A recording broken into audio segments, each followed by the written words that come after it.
हम लेंगे। सर, अपना दल ने सबसे पहले रिएक्शन दिया कि ये तो हम ना होने देंगे, ओबीसी के साथ छल नहीं हो सकता, आरक्षण उनको मिलना चाहिए। अभी ए.के. शर्मा ने भी प्रेस कॉन्फ्रेंस की थी, उन्होंने ये बात कही कि ओबीसी को आरक्षण हम दिला के रहेंगे, उनके बिना चुनाव ऐसे नहीं हो सकता बिना आरक्षण के। देखिए, माननीय प्रधानमंत्री श्री नरेंद्र मोदी जी, हमारे गृह मंत्री जी आदरणीय अमित शाह जी के नेतृत्व वाली जो सरकार है वो हमेशा से पिछड़ों के हितों के लिए प्रतिबद्ध है। मैं बड़े गर्व के साथ आपको बताना चाहता हूं कि हमारी नेता ने, आदरणीय अनुप्रिया जी ने, जब भी पिछड़ों से संबंधित कोई विषय माननीय गृह मंत्री जी और प्रधानमंत्री जी के संज्ञान में लाने का काम किया है, उस पर तात्कालिक रूप से एक्शन लेते हुए उस पर हमारी प्रधानमंत्री जी की सरकार ने जो है कार्य किया है। चाहे नीट का आरक्षण हो, चाहे केंद्रीय विद्यालय हो, चाहे नवोदय विद्यालय हो, चाहे सैनिक स्कूल में पिछड़ों को आरक्षण देने का, तो निश्चित तौर पे प्रधानमंत्री जी पिछड़ों को लेके हमेशा संजीदा रहते हैं।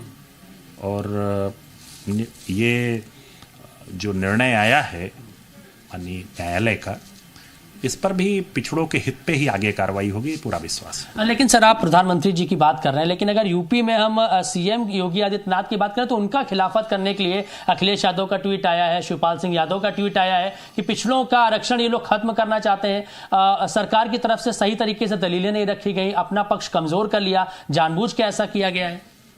तो हो सकता है कुछ तकनीकी दिक्कतें रही हों, लेकिन मैं समाजवादी पार्टी के साथियों से एक बात पूछता हूं कि जब वो सत्ता में रहते हैं तो उन्हें पिछड़े क्यों नहीं याद आते हैं।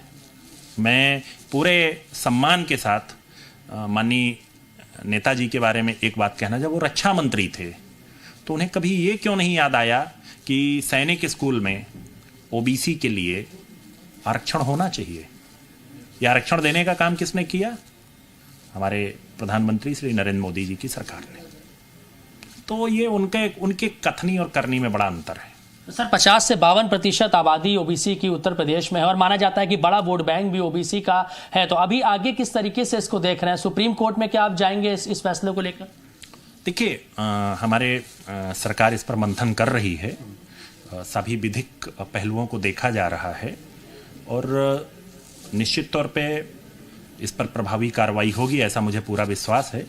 और हमारी पार्टी पिछड़ों के हितों के लिए जो भी जरूरी कार्रवाई होगी या जो भी जरूरत होगी वो जरूर करेगी। सर, ट्रिपल टेस्ट का जो फॉर्मूला अपनाया गया है उसके बाद एक बार फिर से संशोधन करके लिस्ट जारी होगी और कहां पे आरक्षण ओबीसी को देना है, उसमें अभी जो आरक्षण दिया गया 27% के हिसाब से कहीं कोई कमी आती है?